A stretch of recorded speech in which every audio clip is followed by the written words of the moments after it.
Zach, did you throw a question up? Yeah, I did. Yep. Dan Gerard says, how is your success of engaging Virginia-specific companies as clients? Is it difficult getting work with Virginia companies? Have you reached out to local economic development offices to help get introductions to VA companies? So I guess a couple of questions there. Do you have a lot of Virginia-specific clients?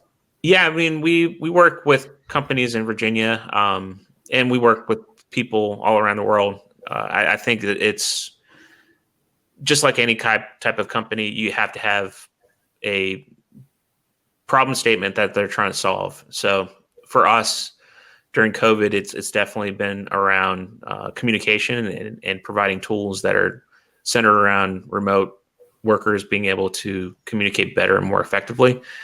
And then if you look at the other industries that we work with, manufacturing, energy, utilities, it's all about companies trying to solve either downtime or skills gap, providing knowledge. So I think if you can find companies that are looking for your solution, regionally it's easier to travel and talk to companies and get started with it, or have other people introduce you to it. But again, it's a hard community to like get rolling with enterprises locally. Our community is hard. Yeah, I mean, Norfolk Southern is a great example. Like they're literally right across the street, and we've never had one. Yeah. Well, it's interesting you say that. So I've always said that the biggest issue isn't that there's companies, it's access to those companies. And so a lot of people can say, oh, we have, we want to do this, we want to do that. But it's like, well, are you willing to actually give up some of those things or are you willing to open the door for an opportunity for stuff like that? In the example of Norfolk Southern, which might as well just be called Atlanta Southern at this point, let's be honest. All jokes aside though, like it's like, don't just talk the talk, walk the walk. Right? Like, don't just say you want to be quote unquote the startup community, like actually open the doors and do stuff like that. And I think I've constantly over the last decade or so pushed companies to try and do that. And, some of them are more receptive than others. Some of them, I think, just want to write a check. Some of them, I think, just want to talk the talk. I think, honestly, the checks are irrelevant and the talking is irrelevant. The most important thing is to open the door and give access, because that actually opens what is necessary to see the success.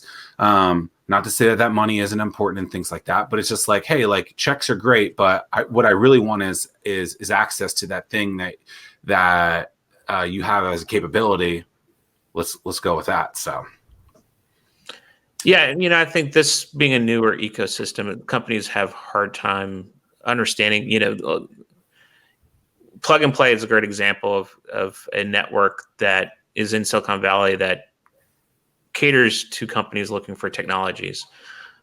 It was interesting that we actually didn't have discussions with some of the companies locally here until we were actually in Silicon Valley, because I'm not sure if they took us serious or, they wanted, that network to drive the interactions. But it's just like any local community. There's not many startups, and, there's still that kind of mentality with enterprises that if you want technology, you got to go to Silicon Valley to gather it or procure it. So is that a true statement, you think?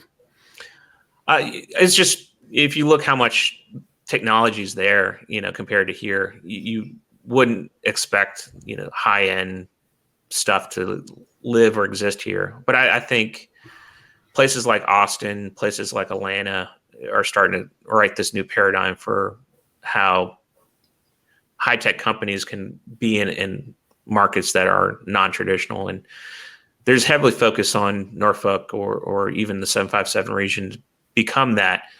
The hardest thing is just going to be sourcing tech talent and keeping it here, since most of those individuals, once they graduate, go towards Northern Virginia or other larger regions.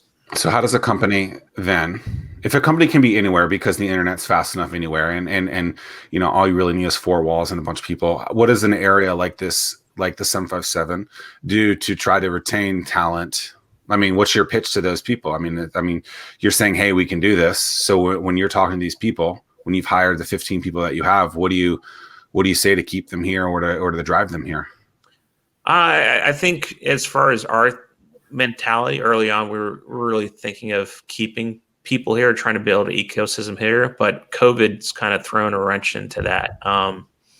Since large amount of our growth has been during this time and everybody's been working remotely, we've had to then be more open-ended as far as really anybody you want to hire on the tech side that is competitive with Amazon, Facebook, or Google all have the option of working remotely. So they don't have to pick up their family or whoever, to go move to work for Amazon or Google. So we're kind of in the same spot right now.